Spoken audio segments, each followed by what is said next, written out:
Hi everyone, and welcome to our lecture on variable measurement. For today, we're going to talk about first thinking through data, and then possible data sources. Not all data is created equally. This is what this activity is partially about, and identifying some data that I know is reputable and reliable for your projects. Okay. Now, your research design, just to back up a little bit, if you have seen the Introduction to Research Designs lecture from Dr. Justvan, the research design is just the general plan of how you're going to be conducting your research. And he already talked about case selection in that first lecture for this week. And this one for today is going to be discussing variable measurement, including data sources. And that also should accompany the reading that you did in conjunction with this. And then in subsequent weeks, we'll be talking about methodology for causal inference and, if applicable, details about data generation, if you do so for your own project. Now, thinking about your measures, you should all have, because you have a theory and a hypothesis, all of you have both a dependent variable, which is y, or the thing being affected, and an independent variable, or an x, or the thing that is causing the change in the dependent variable. Now, you need to start thinking how you are going to assess what the value of your variables are. So it needs to either be across two different time points. So if you're looking at the United States in 2010 and 2020, or across two different units. Let's say you're looking at rhetorical differences in speech between Obama and George W. Bush, right? You're comparing two different units at one point in time, okay? Now, for time series research questions, you should have this basic layout here where you're looking at a dependent variable and you see the value of the dependent variable in year one, right? And then you have the value of the dependent variable also in year two, right? At two subsequent time points, or one subsequent time point compared to the first. If you recall from Dr. Justvan's lecture, he speaks a bit about this, that when you choose a single case study, we're going to want to be paying attention to the two time points that you have chosen, year one and year two, to ensure that you have some kind of variation in that dependent variable. Some examples, for instance, are, let's say we're looking at the United States in 1980 and in 2015, and we're looking at affective polarization. Affective polarization is essentially the emotional response, or how warm or cold you feel towards the other party. So if I'm Republican, this would be how Republicans feel towards Democrats. Or if I'm a Democrat, how Democrats feel towards Republicans. And what we can see over time is that affective polarization from 1980 to 2015 has declined pretty substantially. Okay. And that's true across both parties.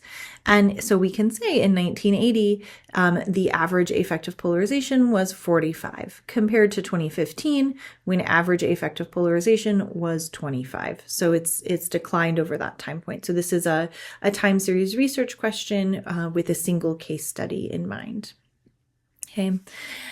We also maybe look at electoral reforms in New Zealand. So this is the beehive, right? And before 1996, New Zealand has a first past the post system for their elections, meaning that you need to gain a plurality of votes or maybe a majority of votes in order to secure the seat. But 1996 and beyond, they moved to a mixed member proportional representation system.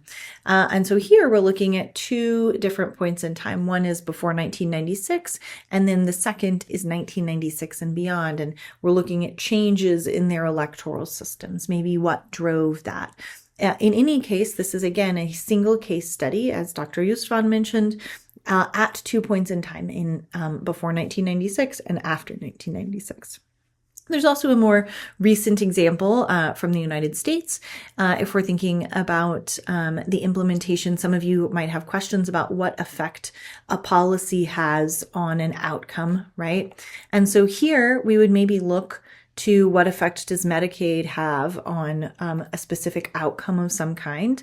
And before 2010, Medicaid is limited to pregnant people and children in poverty. And 2010 and beyond is a Medicaid expansion, right? States can opt in to expand their Medicaid. In any case, though, right, you're looking at what does it look like before 2010 in the United States, and what does it look like 2010 and beyond, right? So comparing 2 points in time. Another example could be cross-sectional, though, right? It doesn't have to be a single case study at 2 points in time. It can be a comparative case study or a cross-sectional research question. So for instance, Tunisia, right? Do they see a successful revolution? A little bit of a caveat there. So yes for Tunisia, Egypt, no, right? And so you're comparing two different countries. And again, you see some variation here in the dependent variable. Another example might be what effects do graduation rates, or what are sort of some of the structural factors that affect graduation rates. In Washington, 69.3% of undergrads graduated within 6 years versus Idaho, where only 47.4% of students graduated within 6 years.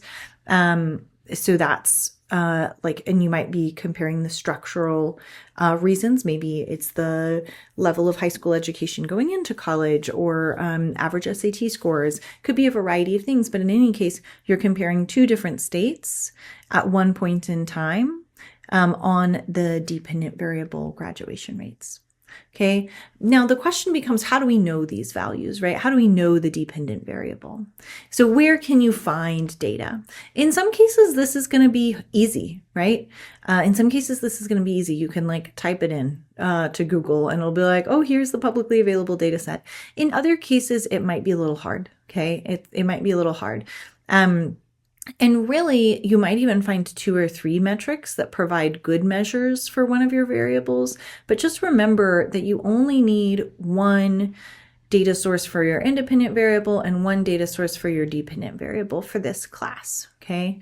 Now let's jump in. So what are some of my recommendations? You already did a literature review on this topic, right?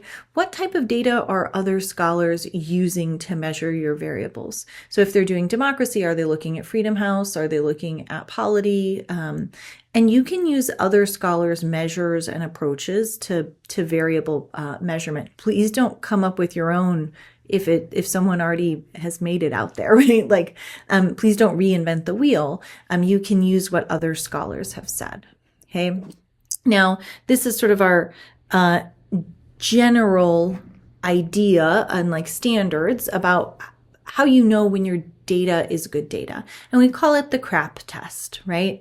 Is it current, right? Currency. Is your data timely and recent? Is it data from 2025? Is it data from 2005? You might want to be careful if it's a little bit older, okay?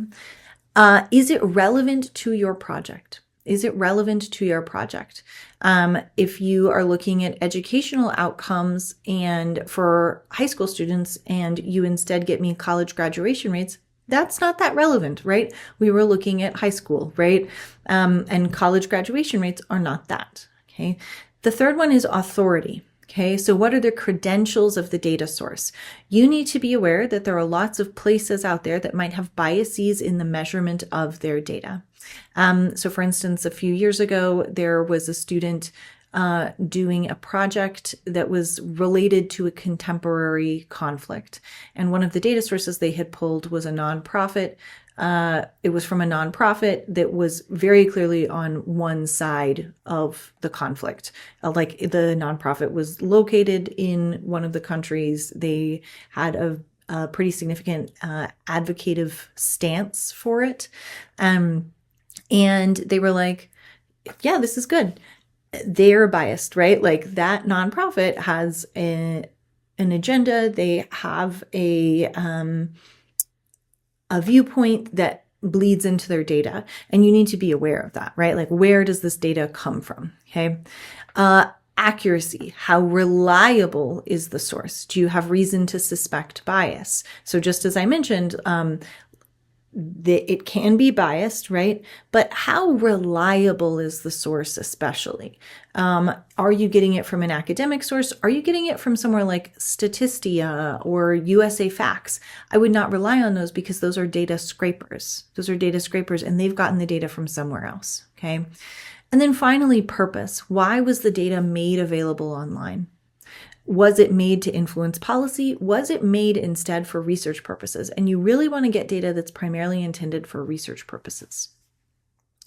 Now, I want to just walk you through a few different data sets, and it's going to be super quick, but just to let you know, if you're doing a paper that's more on comparative politics or IR, you can get data from the World Bank. The World Bank has a lot of data. The United Nations Human Development Index has a lot of data. The Social Progress Index is also really great. Freedom House Democracy Index, that measures democracy.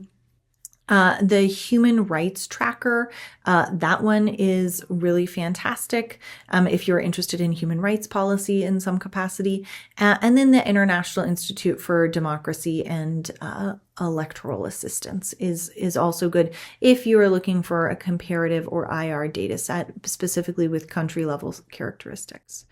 There is a quality of government data set too that might be interesting. So you can see here some of the categories: quality of government, conflict and military security, education, energy and infrastructure, environment, gender equality, and it's available here. Welfare, public economy, political systems, a lot of different things are here for country level characteristics if you have a comparative politics or IR question. For comparative, I will also note that you can do correlates of war if you're doing something with conflict. If you are doing something on preferences, public opinion, but not in the American context, you can use the World Values Survey or the International Social Survey Program. They do a lot of different surveys instituted around the world that might be relevant to your topic. We also see regional barometers. So there's the Euro barometer, there's the Afro barometer, and there's the Latino barometer, which assess public opinion in different regions around the world. And they are available in English as well, right? You can translate them if you have a question around Europe or Latin America or Africa, right? These are super helpful. Really, if you are doing a question on public opinion, but not in the United States, these are your go-tos. Okay, these are your go-tos. If you are doing American politics and people, you can use the American Presidency Project. They have things like speeches and executive orders and how many words were said in the State of the Union, that kind of thing, for the presidency. Anything related to the presidency, I would say go there first. The U.S. Policy Agendas Project, this is a lot of different kinds of data. They have a lot of stuff broken out by different policy area. So things on welfare, things on criminal justice. It's a lot of different things. So if you're doing something on contemporary American policy at the federal level, I would go here first. If you're doing something on the states, National Conference of State Legislatures is pretty great. They are a really great collector of data on states. If you were doing a question on women in politics in the United States, COP out of Rutgers is pretty good. In terms of public opinion data sets, I would say Roper Center, General Social Survey, or ANES, American National Election Studies. These are all great. If you are doing a question on political polarization in the electorate, I would point you to ANES first. This is a big one. And finally, if you're doing a question on like demographics or median income, that kind of thing, in this, the Census Bureau is the place to go first. A few more things, if you're doing a question on policy and economics, you can do the U.S. Policy Agendas Project. Urban Institute also has a few very famous data sets, particularly around welfare. There's county health rankings if you're doing a question on county level policy or local policy. There is, of course, a few of you have questions on economic outcomes. The BEA is really great, Bureau of Economic Analysis, to get things, or BLS is another one, to get information on unemployment or unemployment by state or employment outcomes generally. There's also Kaiser Family Foundation if you're doing a question on healthcare. This is a really great resource. They've done a lot of data collection over the past 10, 15 years and made it publicly available, especially at the state level. And then finally, there's Kids Count. So if you're doing a question on children, this might be a good resource to start with, Kids Count. Now, a summary of section 2. In this part, you're going to be discussing how you measure your variables, and you want to make sure that you're precise. You want to make sure that you're precise. I typically give the example of like, how do you want to say, like, let's say you have gender in your analysis, and gender is coded, man is 0, woman is 1, and 3 is didn't respond. Okay. And you want to tell me that in this section, okay? You want to be able to tell me that in the research design section. And you want to be as specific as possible. And you might be thinking, why would I need to be this specific? You want to be this specific because it's going to help me interpret your results later.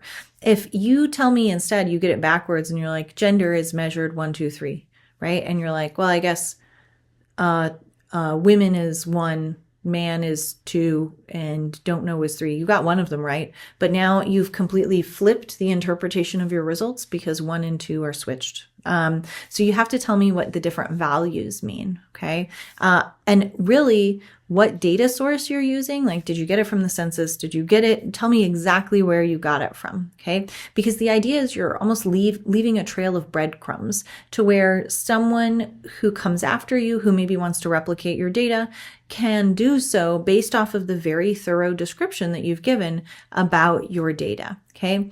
Now, there's not necessarily a standard length for this section. I've seen some submissions be 3 pages. I've seen one be a little bit longer, like 5. I'm not necessarily advising that, but it can typically be done around 2 to 3. But again, it might vary depending on what you're doing. I would tell you to make sure to check out chapter 7 of Baglioni, and she gives you a few hints as to how to do this as well. Now, what we covered for today, first, it's thinking through the data. Are you getting it from a good place? Is it passing the CRAP test? Okay. And then finally, some possible data sources. Not all of these will apply to you, but I do want you to start thinking, where can I get this kind of data? And if you have any questions, like, now is the time to come see me about finding your data sources now. That'll make it a lot easier later on, okay? Now, if you have any questions, as always, please come see me.